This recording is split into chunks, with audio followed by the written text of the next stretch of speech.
इस क्वेश्चन में हमसे कह रहा है कि find vector C which is parallel to vector A and magnitude is equal to vector B. ठीक ना, गिवन है आपको वेक्टर ए गिवन है और वेक्टर बी गिवन है। ठीक ना, और आपको वेक्टर सी फाइंड आउट करना है which is parallel to vector A and whose magnitude is equal to vector B. ठीक ना, तो आपसे बोला जा रहा है कि वेक्टर सी फाइंड करिए which is parallel to vector A. ठीक ना, तो vector A and vector C are parallel. What is it means? That means direction of vector C is equal to the direction of vector A. ठीक, okay.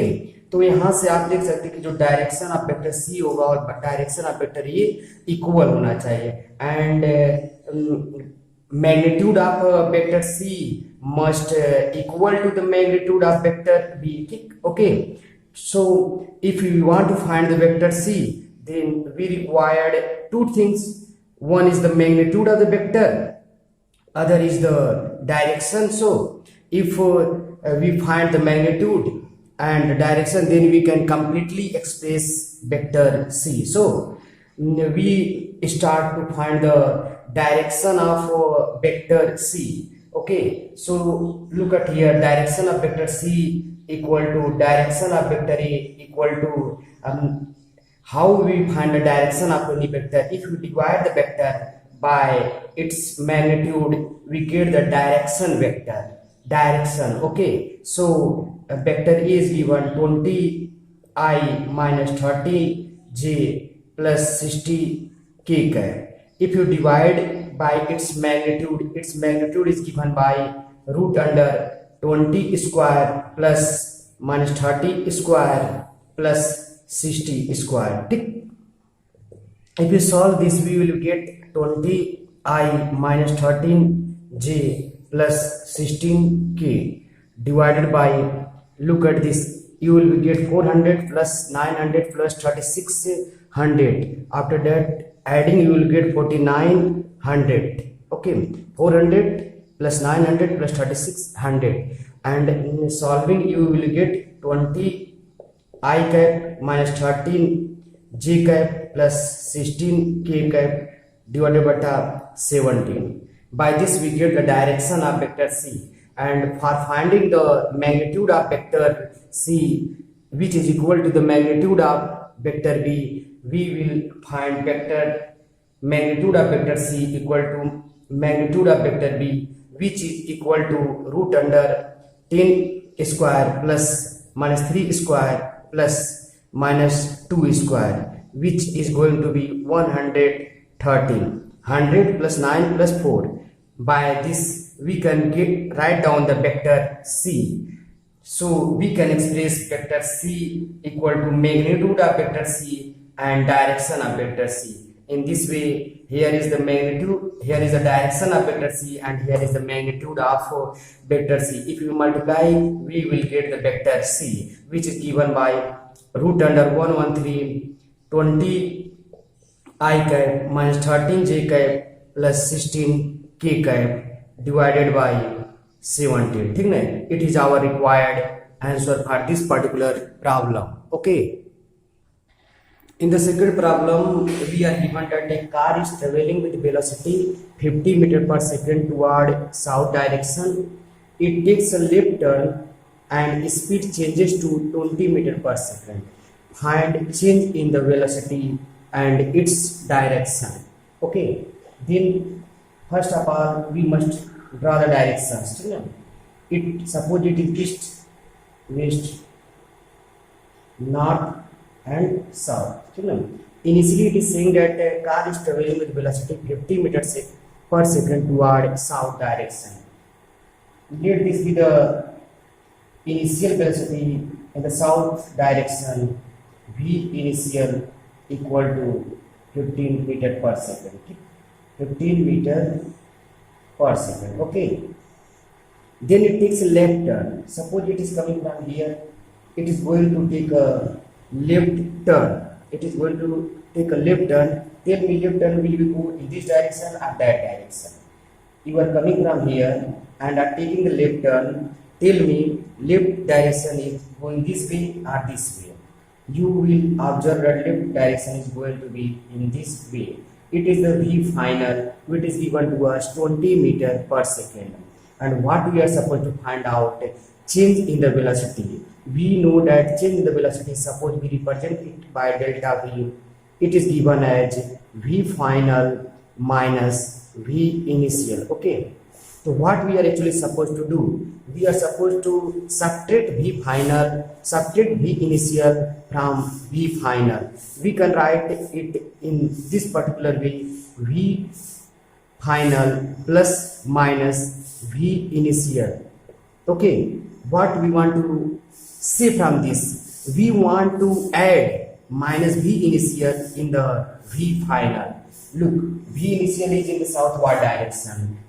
To minus V initial will be in the north direction of the same magnitude. It is going to be the V initial minus V initial. Okay, it is our minus V initial vector. We are supposed to add V final in minus V initial, and we know that the parallel shifting of the vector is allowed in this case. Parallel shifting of the vector is allowed in this case, so we can shift V final parallelly in this way and place on the head of the minus V initial. We can plot in this way V final. Then after, from triangle of vector addition, it is the tail and it is the head of the final vector, and it is going to be our resultant vector, that is delta V, that is change in the velocity.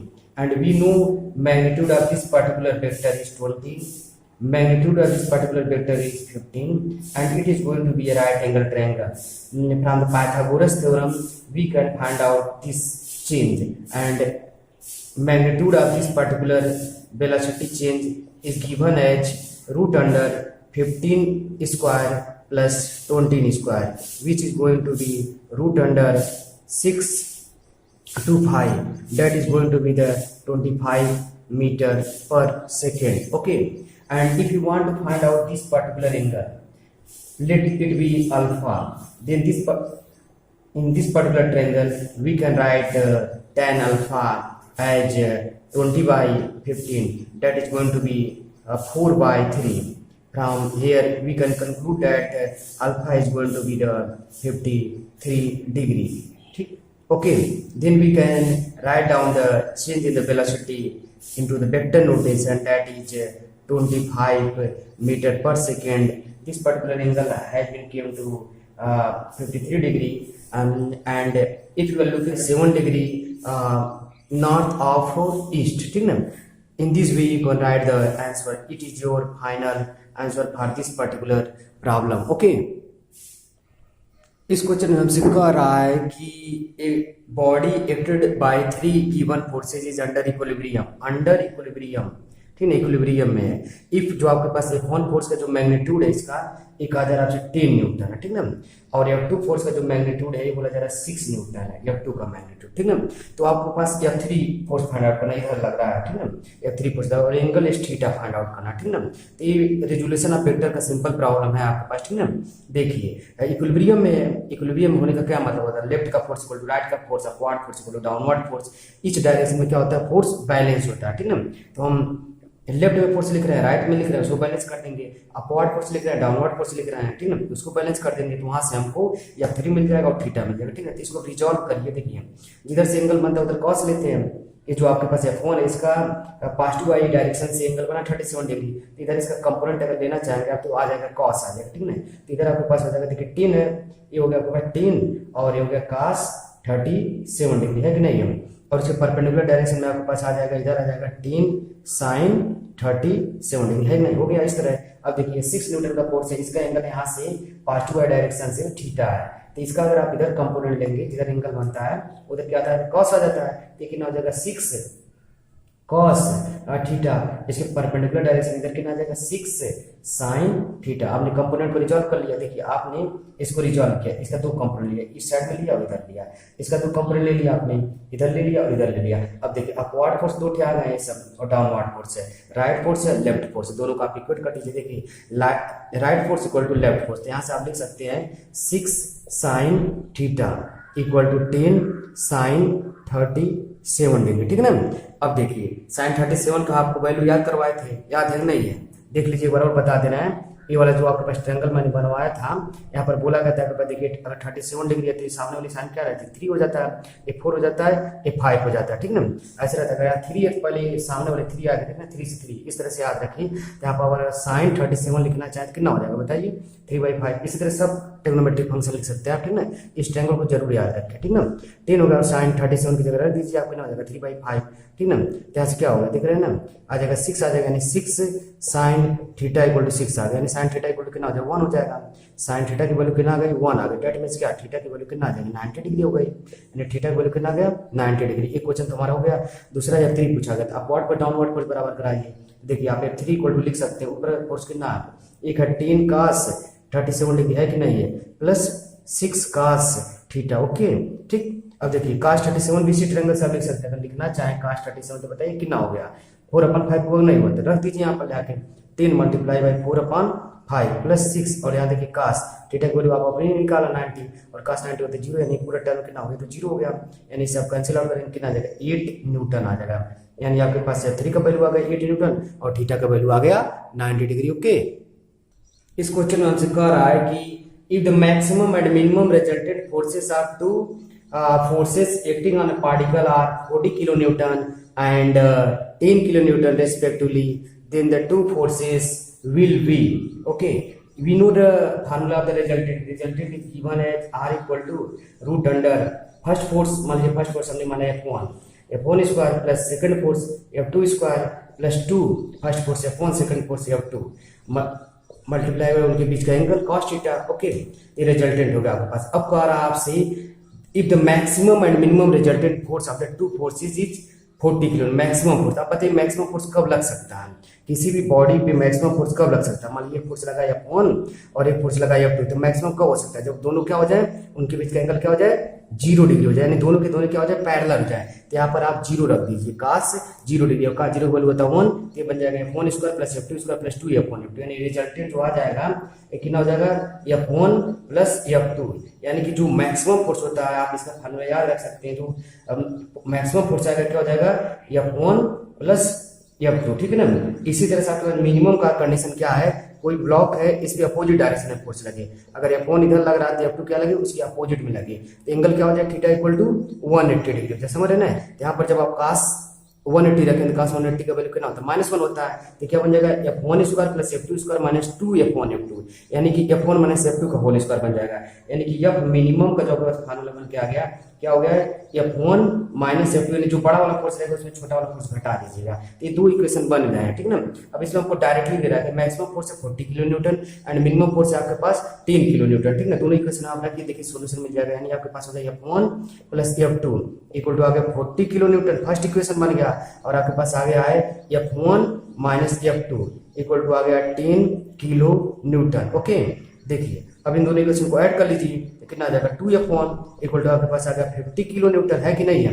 यहाँ से आपके पास F1 अगर लिखना चाहेंगे F1 का value कितना आ जाएगा 25 kilo Newton. देखिए F1 की वैल्यू आ गया 25 किलो न्यूटन, किसी भी इक्वेशन में पुट कर दीजिए अब F1 का वैल्यू तो F2 मिल जाएगा। देखिए इसमें F1 plus F2 40 kilo Newton था, F1 इक्वल टू 25 क्या रख दीजिए, देखिए F2 आ जाएगा, F2 का वैल्यू कितना आ गया आपके पास 15 किलो न्यूटन, ठीक ना। इस तरह से आपको इसको सॉल्व करना है, ठीक है ना।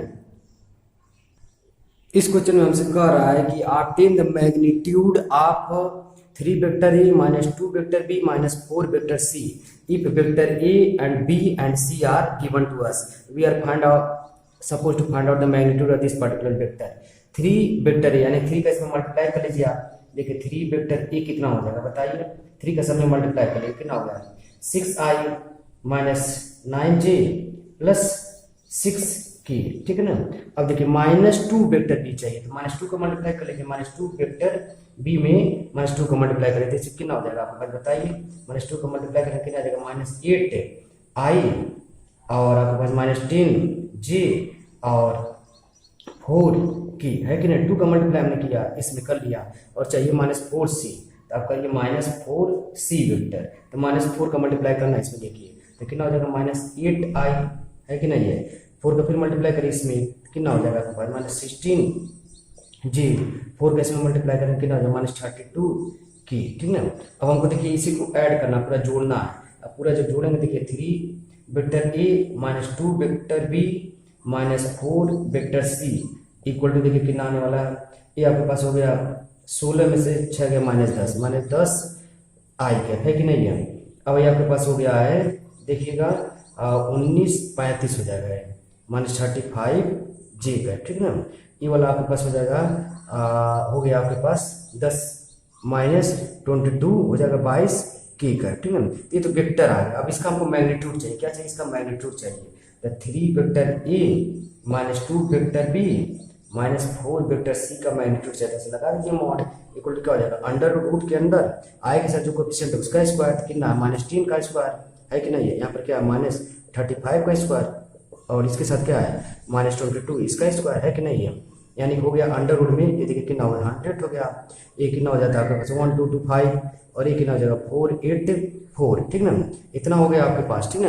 अगर आप इसको सॉल्व करें, ठीक ना, आप इसका अगर सॉल्व करेंगे सोल्यूशन, तो आपके पास आ जाएगा अंडर रूट में 1809, ठीक ना। इतना ही छोड़ दीजिए आप, और सॉल्व करना चाहते हैं तो आ जाएगा 42.53, ठीक ना। 42.53 इसका आंसर होगा, ठीक ना। ओके, इस क्वेश्चन हमसे कह रहा है कि सेंटीमीटर फोर्स जो है आपके पास acting on particle moving uniformly in circle में डिपेंड, किन बातों पर डिपेंड कर रहा है, मास पे डिपेंड कर रहा है, वेलोसिटी पे डिपेंड कर रहा है, and radius of the circle पे डिपेंड कर रहा है। तो हमको इसका फार्मूला डिराइव करना है डायमेंशन की सहायता से, डायमेंशनल एनालिसिस, ठीक है।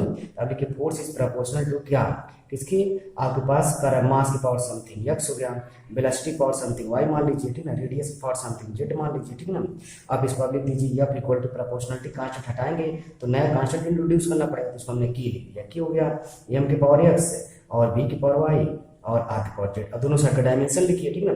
तो फोर्स का डायमेंशन क्या होता है, मास पर एक्सीलरेशन ml t की पावर -2 है कि नहीं, सही है। इक्वल टू देखिए की ऐसे कांस्टेंट हटाने, देखिए मास यानी मास की पावर कितना होगा आपके पास x हो गया, ये वेलोसिटी यानी कितना हो जाएगा LT की पावर -1 की पावर कितना हो गया y हो गया, ये रेडियस यानी l हो गया, l की पावर कितना हो गया z हो गया, है कि नहीं है। अब इसका डायमेंशन एग्जीक्यूट करा दीजिए, कि ऐसे रहने दीजिए, मास की पावर कितना रहेगा, बस x रहेगा। देखिए लेंथ की पावर यहाँ y आ गया और लेंथ की पावर यहाँ z आ गया, लेंथ की पावर कितना आ गया y प्लस z हो गया, और t की पावर यहाँ से कितना आ गया, बस t यहीं पर है और कहीं है यानी t की पावर y आ गया, तो यहाँ पर हो गया m l t की पावर -2। अब आपके पास पावर इक्वेट करा दीजिए दोनों साइड का, देखिए m की पावर यहाँ x है, यहाँ m की पावर क्या है 1 है, यानी x का वैल्यू कितना आ गया 1 आ गया। यहाँ देखिए l का पावर कितना y प्लस z है, यहाँ l की पावर क्या है 1 है 1 है, ठीक ना। तो ये हो गया। यहाँ पर देखिए t का पावर क्या है -y है, यहाँ t का पावर क्या है -2 है, ठीक है। यहाँ से y का वैल्यू कितना आ गया 2 आ गया, देख रहे हैं y का वैल्यू 2 आ गया। अब y का वैल्यू 2 रख दीजिए, 2 प्लस z इक्वल टू 1, यहाँ से z का वैल्यू कितना आ गया -1 आ गया, है कि नहीं है। तो देखिए x y z का वैल्यू हमने निकाल दिया, फिर इसी कैसे मिल गया पुट कर दीजिए। जब आप पुट करेंगे देखिए f आ गया, f इक्वल टू होगा कि अब मास की पावर कितना लिखना था x का वैल्यू 1 आ गया, ठीक है। वेलोसिटी की पावर y लिखना और y का वैल्यू आ गया 2, ठीक ना। और r की पावर अब लिख रहा है z और z का वैल्यू आ गया -1, ठीक ना। यानी कि आप इसको रीअरेंज करके लिख सकते हैं f इक्वल टू कि m v² बाई r। ये हो गया आपके पास डायमेंशनल एनालिसिस का फार्मूला, की का वैल्यू 1 हो जाता है तो हम लोग लिख देते हैं m v² बाई r, ठीक है। आप ये लिख दीजिए तभी भी आपको पूरा नंबर मिलेगा, ठीक है ना। ओके, इस क्वेश्चन में आपसे कह रहा है कि show that vector a vector b और वेक्टर c फॉर्म में राइट एंगल ट्रायंगल बना, ठीक है। तो सबसे पहले आप चेक कर लीजिए कि कोई मतलब कि वेक्टर एक दूसरे के पैरेलल ना हो। जैसे कि यहाँ पर देख लीजिए कोई भी वेक्टर एक दूसरे के पैरेलल नहीं है, और इसमें अगर आप b और c को जोड़ें तो ये मिल जाएगा। देखिए vector b plus vector c जोड़ें तो वेक्टर ए हो जा रहा है, देख रहे हैं ना। i और 2i 3i हो गया, -3j और j -2j हो जाएगा, और 5 के -4 यानी कि हो जाएगा ना, हो जाएगा। यानी ये तीनों वेक्टर कैसे कोप्लेनर वेक्टर है, समझ ना, ये तीनों वेक्टर कोप्लेनर हैं और ये कोई भी वेक्टर आपस में पैरेलल नहीं है, ठीक है ना। इतना आपको पहले चेक करना पड़ेगा, उसके बाद हर एक वेक्टर का मैग्नीट्यूड निकालिए। इतना चेक करने के बाद ए का मैग्नीट्यूड देखिए कितना हो गया, अंडर रूट ये 3 है, स्क्वायर 9 हो गया, -2 का स्क्वायर कितना हो गया 4 हो गया, और 1 का स्क्वायर 1 हो गया, यानी कितना हो गया √14 हो गया, ठीक ना। अब वेक्टर बी का मैग्नीट्यूड आप निकालिए, देखिए वेक्टर बी का मैग्नीट्यूड निकाल दीजिए आप, यहाँ 1 है, 1 का स्क्वायर 1 हो गया, फिर यहाँ पर -3 का स्क्वायर 9 हो गया, और ये हो गया आपके पास 5 का 25, यानी ये कितना हो जाएगा आपके पास √35 हो गया, ठीक ना। ऐसे वेक्टर सी का मैग्नीट्यूड आप निकाल दीजिए, ठीक है, देखिए कितना हो जाएगा √2 का स्क्वायर 4 हो गया, +1 हो गया, प्लस आपके पास 16 हो गया, ठीक ना, कितना होगा √21 हो गया, है कि नहीं है। अब यहाँ से आप ऑब्जर्व करिए कि अगर जो वेक्टर बी का मैग्नीट्यूड है इसका स्क्वायर किया जाए तो वेक्टर ए के मैग्नीट्यूड का स्क्वायर प्लस वेक्टर सी के मैग्नीट्यूड के स्क्वायर के बराबर है कि नहीं है। ये देखिए इसका स्क्वायर करेंगे कितना होगा 35 हो गया, ये कितना हो गया आपके पास ए वाला 14 हो गया और 21 हो गया, तो 35 इक्वल टू 35 आ गया ना, यानी क्या होगा राइट एंगल ट्रायंगल होगा, किसी एक साइड का स्क्वायर अगर दो साइड की स्क्वायर के बराबर है, ये तो था हमारे पास Pythagoras theorem, right angle triangle की कंडीशन हो गया, ठीक है। लेकिन इसको राइट एंगल ट्रायंगल प्रूव करने से पहले चेक जरूर कर लीजिए कोई वेक्टर आपस में पैरेलल ना हो, ठीक ना, आपके पास कोप्लेनर होना चाहिए सबके सब वेक्टर, ठीक ना, उसकी कंडीशन चेक कर लें तभी जाके करें, ठीक ना। हो सकता है प्लेन में नहीं पड़े, ठीक है, हो सकता है वो पैरेलल हो जाए, तो पहले कंडीशन चेक करिए उसके बाद करिए, ठीक है ना। इस तरह से आपको सॉल्व करना, ठीक है, ओके। देखिए 8वें वाले क्वेश्चन में आपसे कह रहा है कि test if the following equation are dimensionally correct, इनका डायमेंशनल करेक्टनेस चेक करना है। आपको दे रहे थे कि जो कैपिटल बी लिखा है कर वॉल्यूम है, ठीक है, अगर वॉल्यूम है तो इसका डायमेंशन को पता है, ठीक है। ये देखिए कह रहा प्रेशर है, पी क्या है प्रेशर है, आर क्या आपसे कहा जा रहा है रेडियस कहा जा रहा है, टी क्या है टाइम है, ईटा क्या है कोफिशिएंट ऑफ विस्कोसिटी है, ठीक है, एल क्या है लेंथ है, हर एक चीज आपको बताया गया, ठीक है। वी आपके पास वॉल्यूम हो गया, पी क्या प्रेशर है, आर क्या हो गया रेडियस हो गया, टी क्या है टाइम हो गया, ईटा कोफिशिएंट ऑफ विस्कोसिटी, एल क्या आपके पास लेंथ हो गया, ठीक ना। तो आप इधर का डायमेंशन देखिए और इधर का डायमेंशन देखिए, अगर दोनों बराबर आता है तो डायमेंशन करेक्ट है, अगर नहीं आता तो इनकरेक्ट है, ठीक ना। तो इसको हम लोग करके देखते हैं, ठीक ना। अब देखिए इसका जो लेफ्ट हैंड साइड का डायमेंशन कितना आ जाएगा एल हो जाएगा, एल की पावर 3, ठीक ना। वॉल्यूम मीटर की होता है एल की पावर 3 हो गया।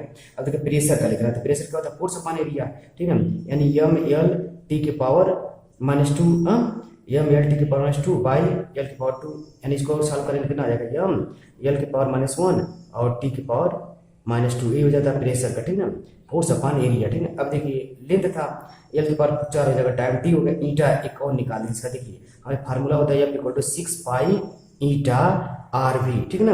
यहाँ से ईटा का डायमेंशन निकलता है, ईटा इक्वल टू देखिए कितना होगा F upon 6 pi R V, देखिए 6 पाई कांस्टेंट कोई डायमेंशन नहीं रहेगा, अगर फोर्स का लिखना चाहते कितना होगा एम एल टी की पावर -2, एम एल टी की पावर -2, और ये देखिए आपके पास आर का आर मतलब कि लेंथ है एल लिख सकते हैं, वेलोसिटी यानी एल टी की पावर -1 लिख सकते हैं। थोड़ा सा इसको सिंप्लीफाई करा जाए तो देखा जाए, देखिए एम एक एल से एल कैंसिल आउट करा दीजिए, एक एल ऊपर जाएगा कितना हो जाएगा एम एल की पावर -1 और ये ऊपर जाएगा टी की पावर -1, इस तरह से आ गया। अब देखिए इसका पूरा लिखा जा रहा है, प्रेशर का हम लिख दे रहे हैं एम एल की पावर -1 और टी की पावर -2 आया था, है कि नहीं। अब ये था आपके पास रेडियस यानी एल की पावर 4 हो गया, ये था टाइम, ठीक है, और टाइम था इसलिए टी लिख दीजिए।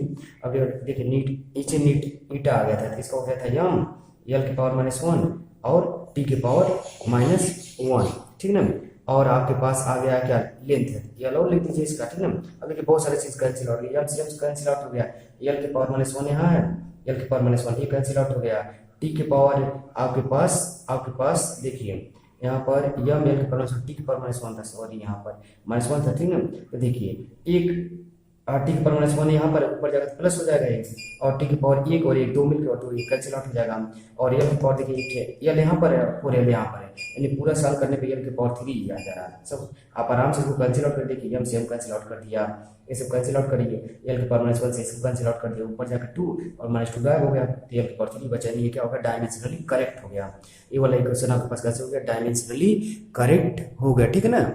देखिए दूसरा वाला इक्वेशन दिया है, इसको आपसे कह रहा है कि इसके डायमेंशनली करेक्टनेस चेक करिए। यहाँ पर जो स्मॉल भी है कह रहा है वेलोसिटी है, ठीक ना, अंडर हो गया 2 कांस्टेंट है, जी क्या है यूनिवर्सल ग्रेविटेशनल कांस्टेंट, एम क्या है मास है, ठीक ना, मास ऑफ अर्थ है, ठीक ना, आर क्या है रेडियस ऑफ अर्थ है, ठीक ना। तो आपको इसको डायमेंशनली करेक्टनेस चेक करना है, तो लेफ्ट हैंड साइड का वेलोसिटी है, इसका डायमेंशन क्या होगा एल टी की पावर -1, ठीक है ना।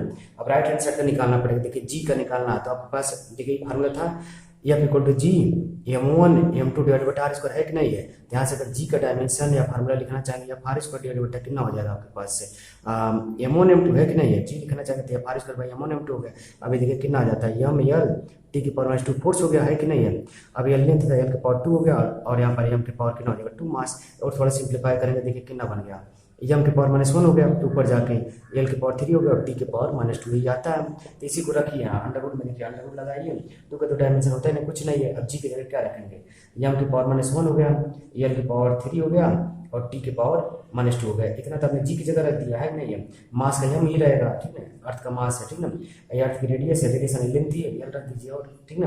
देखिए आपके पास यहाँ पर एम के पावर 1 है और यहाँ -1 है, तो एम गायब हो गया, ठीक है, कैंसिल आउट हो गया।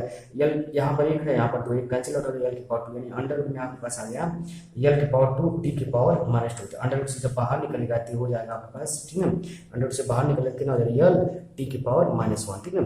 दिख रहा है ना, जो लेफ्ट हैंड का डायमेंशन आया था साइड का वही राइट हैंड साइड का डायमेंशन आ गया है ना, ये वेलोसिटी का डायमेंशन हो गया यानी ये भी कैसा आपके पास डायमेंशनली करेक्ट इक्वेशन है। ओके, इस तरह से आपको चेक करना होता है।